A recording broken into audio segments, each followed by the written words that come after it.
Guys, mabunga ang ano ni Uncle. Oh, mahingi ko next week yung puso ng saging. Ayan, marami siyang tanim. Ayan, di pa siya nabalot. Babalutin niya yan pag medyo malaki-laki na yan. Puso ng saging. Kalalabas pa lang yan. Tapos yun, nakalabas na yung isa. Malaki na to eh. Nakita ko last week. Malaki na yan.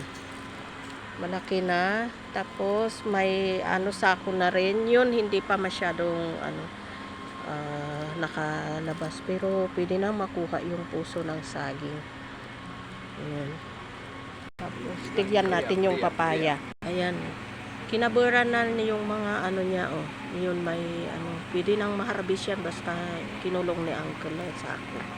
Tapos yung papaya yan may kaputi na rin. Mamaya daw balutin niya kasi halfway binalot niya, malalaki na.